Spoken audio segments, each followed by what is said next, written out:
At the time of writing this script, The Many Saints of Newark holds a 6.5 out of 10 on IMDb and a 60% on Metacritic, with it maxing out at 74% on Rotten Tomatoes. As I searched reviews on YouTube, I found people disliking the film, stating that it was boring and a waste of time, with many stating that they felt the characters were not fleshed out, or that the plot was bloated and ultimately filler. And to those people, I have to say, oh, what the fuck are you doing? This is my review of The Many Saints of Newark. Now, before we begin, there's going to be a sepia on pretty much everything because I don't want HBO to come after me. From what I've gathered from reviews, this movie gets criticized for moving too slow while not having much going on. But I honestly don't understand where this is coming from. It's important to remember that this movie is a prequel. The universe that is The Sopranos has already been established and has been around forever. So with this movie, there are going to be obvious limitations. You can't do something drastic and have, say, Tony beat someone to death when he is a teenager, because we know that didn't happen. That's something Tony or, anyone would have mentioned within the television series as it was airing. So keeping that in mind, let's dissect this movie scene by scene and really see if nothing happened. This movie opens in a graveyard, where we find many familiar headstones of people from the series, leading up to Christopher Moltisanti's headstone. Now to me, Christopher is arguably the second main character in The Sopranos. We spend a lot of time with him and watch him go through numerous arcs over the 6 seasons. And this movie is about his father, Dickie, and how he helped shape who Tony Soprano becomes by season 1. We even see, moments later, Dickie with his arm around a young Tony Soprano. We are reminded by Zombie Chris that Tony is the reason why he's dead. But that's something for a later timeline. And actually, that's something I really like about this movie. Little examples of writing in this movie that exist to enhance the property it's based off of. But we'll get back to that a little bit later. Kid Tony and Dickie are at this pier to pick up Dickie's father, Hollywood Moltisanti, and his new Italian wife, Giuseppina Moltisanti. She is much younger than old Hollywood and way out of his league. But hey, he's a made man. Now, the movie is only 4 minutes in, and we have met 3 characters we've only heard of in The Sopranos. And Kid Tony has barely had any screen time. This is another complaint I've heard about this movie, and I will say, the first time I watched it, this aspect was a little jarring. You naturally just want to see as much Tony as you can, but instead are surrounded by these dead people you think ultimately don't matter. As you watch, however, you get to understand why they put them all together so quickly. One really cool aspect of The Sopranos were the dinner scenes. Anytime the family was together eating, you would often have business, drama, generally something would be in the background. Many Saints does not miss out to give us this right up front where we get to see how Dickie handles the members of his family. Hollywood is obviously the top dog, but Dickie is respected and has a strong resolve. Giuseppina realizes this, and it's foreshadowed that she might have a fling for Dickie, our now action in the background. This causes tension between father and son, something you can assume will be used later in the film. The movie then gives us the framework in which all of this is transpiring by giving us a background on the Newark riots and a perspective on relations between the Italians and blacks. So we are 8 minutes in, and we have an overarching plot of the Newark riots, a central plot of the developing Tony Soprano, and a means to get there via Dickie. I'd say so far so good. Next, we are teleported to Janice's confirmation, where we see John Berthal as Johnny Soprano, Vera Farmiga returning to the series, but this time is Livia Soprano, and Corey Stoll playing Junior Soprano. This whole confirmation gives me the Godfather vibes, intentional, I'm sure, but helps grow the whole mafia aspect. And yet again, this is a dinner type scene where more characters, Pussy, Silvio, can be introduced to now catch us up to nearly everyone in the Sopranos universe. And the movie is only 12 minutes in. This is breakneck speed pacing. We essentially need brief introductions of each character, but don't need to spend all this time getting to know them because we already have for 6 seasons. And honestly, with that costume design and casting on a lot of these characters, I don't even think you need that. You're trying to tell me that you didn't know immediately that this was Silvio? We spend the next few minutes back with Hollywood and Dickie to flesh their characters out a bit more since they are the main characters here. And this is where we are introduced to Harold, another force. I say force because protagonist or antagonist doesn't really fit since there aren't really sides, and what Harold is doing isn't really admirable nor deplorable. However, his actions will determine how events transpire throughout the 2-hour runtime. You see, Harold does not like running the city for the Italian mafia, and after killing an out-of-control teenager, he starts to think he can run the city better than they can without much pushback. As long as he makes it an issue of race, he will have the power he needs. Through clever editing, however, we next see a man of color being arrested after turning down a one-way street because a white man told him to. Obviously, the cops are aggressive because Go ahead, sir. He's white. Cops. And we get a better vision of how tense Newark is due to this inequality. Dickie seems to revel in this because, as he sees it, the police department and blacks are both his enemy. What does he care if they kill each other? Until he's literally shot at and almost carjacked, showing that no one is safe in Newark. Now, we still need to grow the tension between Dickie and his father, so next we see Hollywood and Giuseppina arguing, leading to him kicking her down the stairs, and Dickie finding this all out hours later. As Giuseppina feels comforted, she kisses Dickie, who is obviously conflicted about it. I mean, on one hand, she is his stepmother. On the other hand...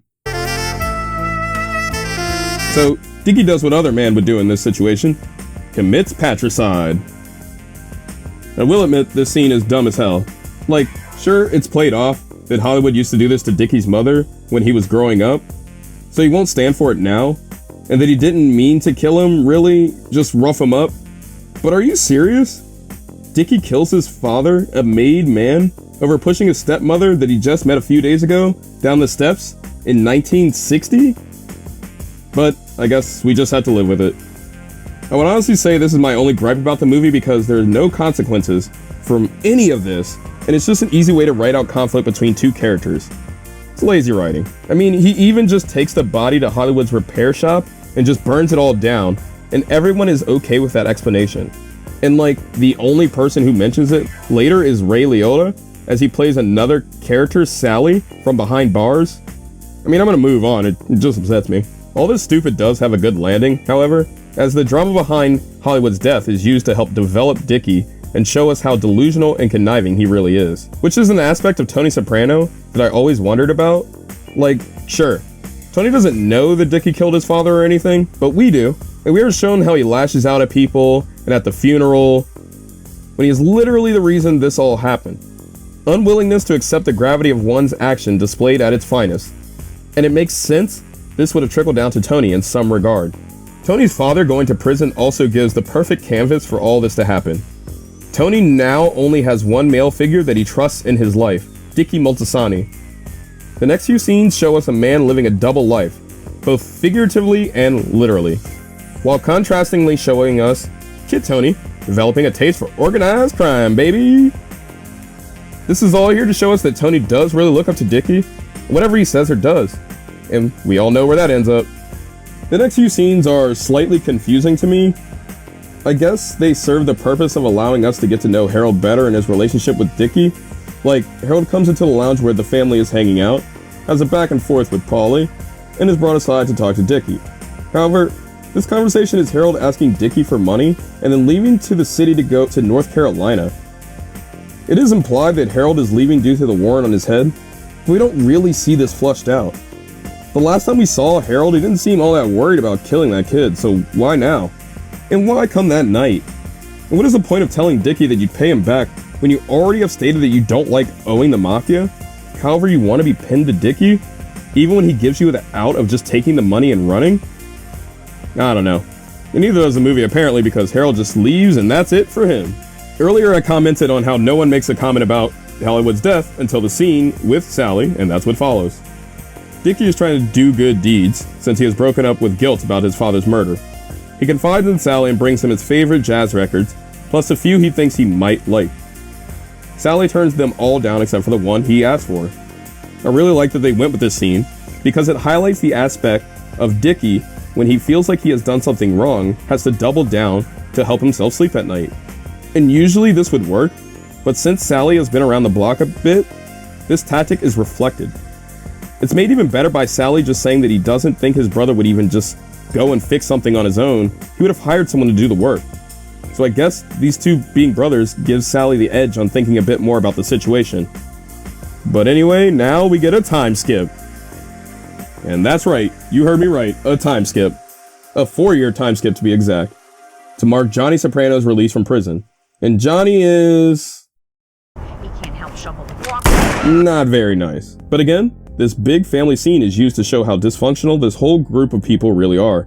Johnny is able to berate his entire family in front of people about random issues. No one says a word because he is the big boss of the group. We are treated with a little Easter egg of Christopher as he is a baby, meeting Johnny for the first time, and as soon as Christopher sees Tony, he begins crying, and we're told this happens every time they're around each other, which another character foreshadows that this is the baby knowing Tony will be the demise in the future. This scene is used to establish what the Sopranos have been doing in the last 4 years without Johnny around. It seems Dickie is holding things together and doing well even for himself. I love you. Io ti voglio più bene quanto tu a me. Oh, no, I don't speak Italian. Sort of. So we are caught up with them and reintroduced back to Harold. And Harold has decided he no longer wants to work with Dickie, but instead wishes to lead a revolution to get black money back into black communities. Instead of following orders for the mafia, in essence, he would carry them out on his own with his own formed militia. We watch him piece this idea together and then get confronted by Dickie, who questions how he's even back since he had a warrant for his arrest. Harold states that since the person he killed was black and lead detectives change in cases, no one seems to care anymore and he could just walk the streets freely. Convenient, but plausible, I guess? Now, I said Dickie kind of had his life together, except this whole mistress part of his life, which we now see isn't doing too hot. Josephina wants her own beauty salon so she can do something in America, the entire reason why she's even here in the first place, and Dickie has been promising it to her with no results. We get to see the strain between them that is going to be used later on, only enhanced by a developing love affair between herself and Harold that has been hinted at the entire time. This, coupled with Harold's men leading strikes against the Italians, gives the audience a chance to see how Dickie handles problems and tension.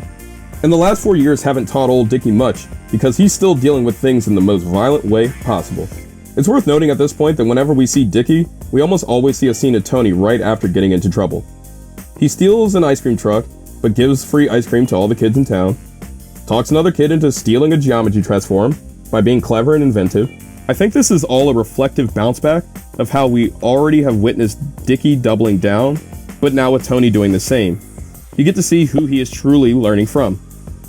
We even get a scene that reminds me of almost like the therapy scenes in the original series, where Tony's mother learns that he is gifted and smart, but misunderstood, which could ultimately lead him down a dark path. His mother almost scoffs at this idea until she is reminded of a story from Tony's childhood, showing her that he is still her son. The final third of this movie moves at a breaknecking speed, so stick with me here. Harold learns that Cyril, one of his gang members, has been killed by the Italians, so he drives to their hangout and starts a shootout in the middle of the street. He and Dickie come face to face, with their conflict coming to a close because of descending police. Harold runs away to like a pimp or something to get guns for the battle that is about to ensue. The Italians are at the funeral of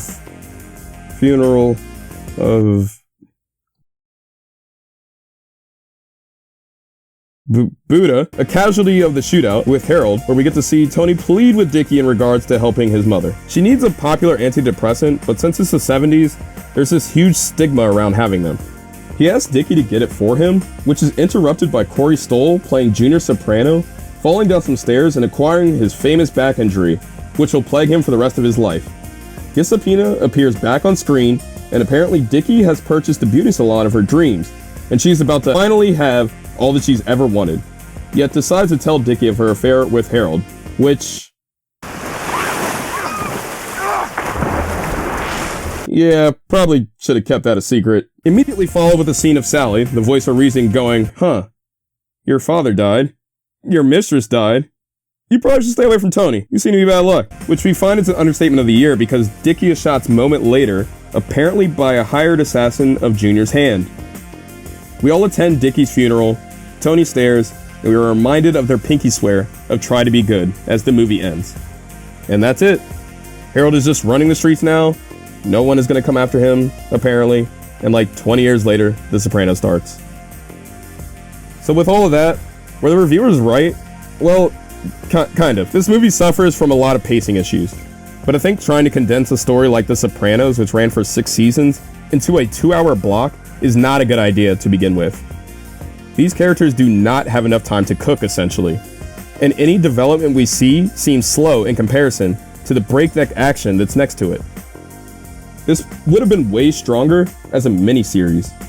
This movie suffers from the issues of having to reintroduce a lot of characters while having a conflict for those characters to pursue, and developing the city of Newark and giving us the main reason as to why we're even watching this, which is Tony Soprano's backstory.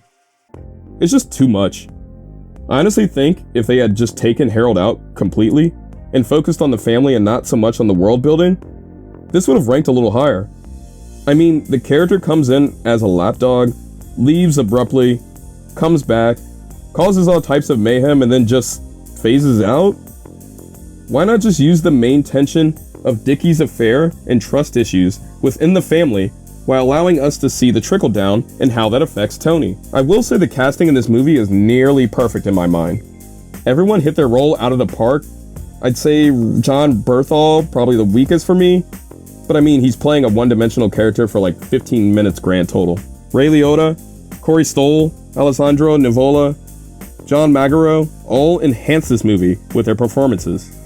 Line delivery, costumes design, all of it was pretty amazing. As for the nothing happens complaint, I can see this being an issue, but again, I think this is a pacing thing as opposed to actually nothing happening. Like, shit does happen in this movie, but for some reason there are like 8-minute chunks of character development sprinkled about that makes it all seem disjointed.